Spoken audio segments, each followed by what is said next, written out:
रूस का क्षेत्रफल हमसे 5 गुना ज्यादा है और वहां पर डे 4000 बच्चे पैदा हो रहे हैं और हमारे यहां कितने पैदा हो रहे हैं?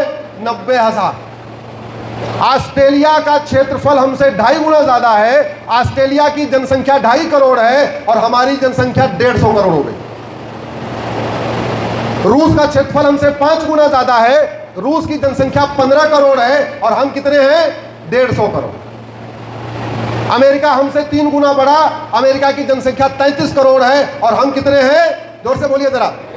अरे ये तो गर्व की बात है, हमने वर्ल्ड रिकॉर्ड बनाया है बम जनसंख्या विस्फोट में। जरा जोर से बोलिए। आप नहीं कर पाए तो कोई बात नहीं, अपने भाई लोग कर रहे हैं ना।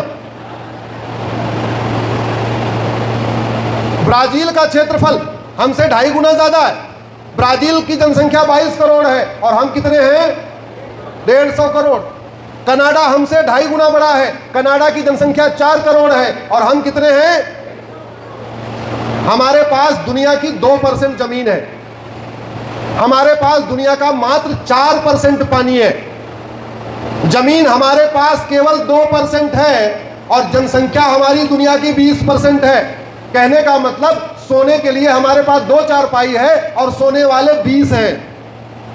पानी 4%, जनसंख्या 20%, यानी पानी 4 गिलास है और पीने वाले 20 हैं। भारत की 50% समस्याओं का मूल कारण जनसंख्या विस्फोट है। मैं पूरे जिम्मेदारी के साथ कह रहा हूं, ब्रह्मा विष्णु महेश भी अगर उतर आए तो भी भारत में गरीबी खत्म नहीं कर सकते, क्योंकि जब तक 2 करोड़ घर बनता है तब तक 10 करोड़ बेघर पैदा हो जाते। ब्रह्मा विष्णु महेश भी अगर उतर आए तो भी भारत में बेरोजगारी खत्म नहीं कर सकते, क्योंकि जब तक 2 करोड़ रोजगार जनरेट होता है 10 करोड़ बेरोजगार पैदा हो जाते। ब्रह्मा विष्णु महेश भी आ जाए तो भी मिलावटखोरी नहीं रोक सकते, क्योंकि जनसंख्या इतनी ज्यादा है, पैदावार कम है, दूध कम है, घी कम है, दही कम है, तेल कम है, तो अल्टीमेटली क्या करना पड़ेगा? मिलावटखोरी करना पड़ेगा। एयर पोल्यूशन का मूल कारण जनसंख्या विस्फोट, वाटर पोल्यूशन का मूल कारण जनसंख्या विस्फोट, नॉइज पोल्यूशन का मूल कारण जनसंख्या विस्फोट, लैंड पोल्यूशन का मूल कारण जनसंख्या विस्फोट।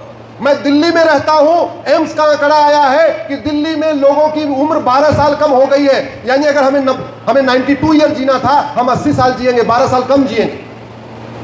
मूल कारण air pollution, water pollution, noise pollution, मिलावटी दूध, मिलावटी घी, मिलावटी तेल, मिलावटी पनीर, मिलावटी सब्जी, मिलावटी फल, मिलावटी जूस, सब कुछ मिलावटी, शुद्ध हो ही नहीं सकता। सब सरकारें कह रही हैं गरीबी हटाएंगे, गरीबी हटाएंगे, गरीबी हटाएंगे। सारे सांसद विधायक संविधान की शपथ लेते हैं, लेकिन संविधान को पढ़ते नहीं है। संविधान में लिखा क्या है? संविधान का शेड्यूल 7 लिस्ट 3 इंटी नंबर 20 ये कहता है जनसंख्या नियंत्रण कानून बनाओ। बनना चाहिए कि नहीं? जोर से बोलिए जरा। हम दो, हमारे दो, सबके दो, ये लागू होना चाहिए कि नहीं? होना चाहिए। ये संविधान कह रहा है, और संविधान न भी कहे, ये हमारी संस्कृति का हिस्सा है। मानव इतिहास में सबसे पहले पॉपुलेशन कंट्रोल पॉलिसी लागू करने वाले भगवान श्री राम हैं। हम पूरी दुनिया में गुड गवर्नेंस में किसकी बात करते हैं? राम राज्य की। अगर आप उत्तरकांड पढ़िए तो राम राज्य का वहां वर्णन है। दुई सुत सीता सुंदर जाए, लौकुश वेद पुराणन गाए। मतलब सीता जी के कितने बच्चे? 2। राम राज्य में लिखा है नहीं दरिद्र को दुखी न दीना, नहीं कोई अबुध न लक्षण ही ना। कोई दरिद्र नहीं है, कोई दुखी नहीं है, सब शिक्षित हैं। क्यों? भगवान श्री राम ने हम दो हमारे दो लागू किया था।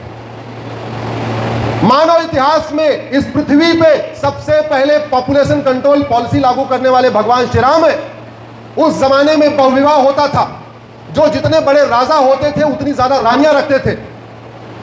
भगवान श्री राम चक्रवर्ती नरेश थे, भगवान श्री राम सुंदर थे, भगवान श्री राम महाबाहु थे, भगवान श्री राम महाबली थे। उस जमाने में ऐसा कौन राजा नहीं होगा जो भगवान श्री राम को अपना दामाद नहीं बनाना चाहता होगा। इसके बावजूद भगवान श्री राम ने एक विवाह किया, माता सीता के बाद उन्होंने दूसरा विवाह नहीं किया। एक पति और एक पत्नी का नियम लागू करने वाले इस पृथ्वी पे सबसे पहले भगवान श्री राम है। भगवान श्री राम के 2 बच्चे, लक्ष्मण जी के 2 बच्चे, भरत जी के 2 बच्चे, शत्रुघ्न जी के 2 बच्चे। मानव इतिहास में सबसे पहले हम दो हमारे दो लागू करने वाले भगवान श्री राम हैं, और भारत का संविधान भी यही कहता है, हम दो हमारे दो लागू होना चाहिए। मानव इतिहास में सबसे पहले यूनिफॉर्म सिविल कोड लागू करने वाले भगवान श्री राम।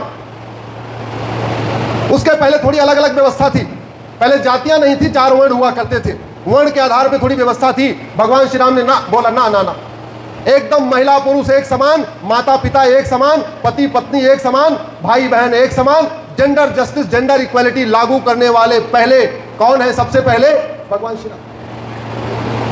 भगवान श्री राम के परदादा थे, उनका नाम था राजा रघु। अच्छा देखिए, हमारी शिक्षा व्यवस्था देखिए, हमारे बच्चे बाबर को जानते हैं, हुमायूं को जानते हैं, टीपू सुल्तान को जानते हैं, लोधी को जानते हैं, सारे विदेशी वहशी दरिंदे आक्रांताओं को जानते हैं। उन सभी दरिंदों के बारे में पढ़ा जिनके कारण हमारी माताओं और बहनों ने जौहर किया। उन सभी वहशी दरिंदों को जानते हैं जिनके कहने पर रजाकारों ने लाखों हिंदुओं को काट दिया। उन सारे वहशी दरिंदों को पढ़ते हैं जिनके कारण हमारे लाखों पूर्वज मारे गए। उन सारे वहशी दरिंदों को जानते हैं जिनके कारण भारत में बाल विवाह शुरू हुआ। भारत में बाल विवाह होता ही नहीं था, लेकिन जैसी हमारी बेटियां बड़ी होती थी वो उठा लेते थे, उनके डर के मारे भारत में बाल विवाह शुरू हुआ। हम उन वहशी दरिंदों के बारे में जानते हैं जिनके कारण भारत में रात्रि विवाह शुरू हुआ।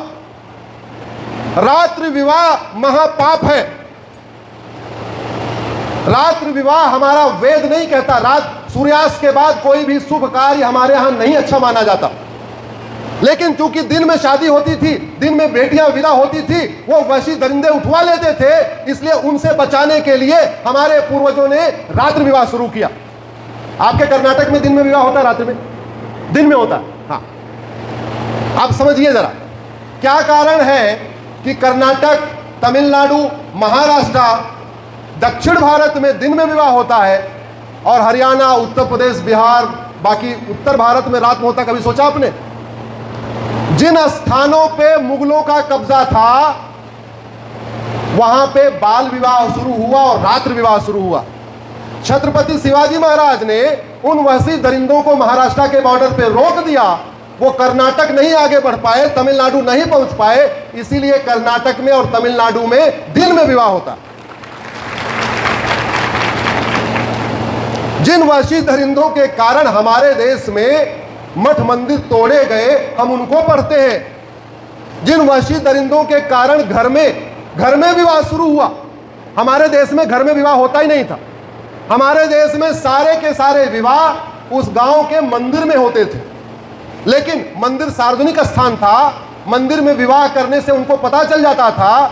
वो उनके आते थे, उनके जो रजाकार जमींदार, उनके घुड़सवार आके बेटियों को उठा लेते थे। इसलिए हमारे देश में घर के अंदर विवाह शुरू हुआ, नहीं उसके पहले मंदिर में विवाह होता था। तो ये बाल विवाह, रात्रि विवाह, घूंघट प्रथा, हमारे देश में घूंघट प्रथा नहीं थी। 12वीं शताब्दी के पहले मुझे कोई एक घटना बताइए जब भारत में बाल विवाह हो। 12वीं शताब्दी के पहले कोई एक घटना बताइए जब भारत में रात को विवाह हुआ हो। 12वीं शताब्दी के पहले कोई एक घटना बताइए जहां पे घर में विवाह हुआ हो।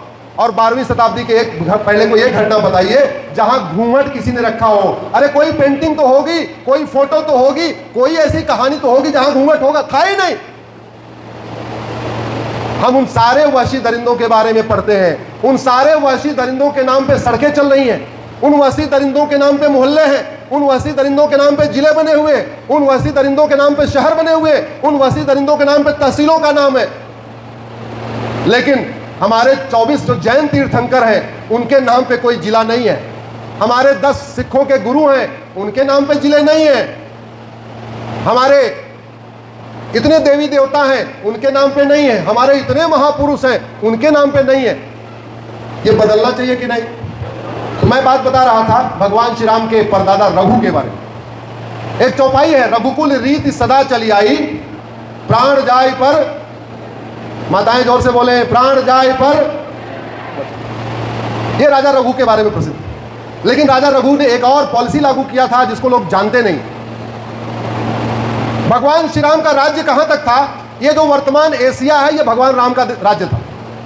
यानी भारत, पाकिस्तान, अफगानिस्तान, बांग्लादेश, म्यांमार, नेपाल, भूटान, आगे बढ़िए Malaysia, Indonesia, Kazakhstan, Kyrgyzstan, Azerbaijan, ये सारे क्या होते थे? बाली, ये सब क्या थे? ये भगवान राम का भारत था। राजा रघु ने पॉलिसी लागू किया कि अब सबके लिए कॉमन एजुकेशन सिस्टम हो। उसके पहले 4 वर्ण थे, जाति तो थी नहीं, 4 वर्ण होते थे और चारों वर्ण बड़े फ्लेक्सिबल थे। बच्चा ब्राह्मण के घर में पैदा हुआ, काम किया छत्री का तो छत्री कहलाया। बच्चा छत्री के घर में पैदा हुआ, काम उसने बिजनेस व्यापार किया तो वैश्य कहलाया। बच्चा वैश्य के घर में पैदा हुआ, उसने काम किया ब्राह्मण वाला तो ब्राह्मण कहलाया।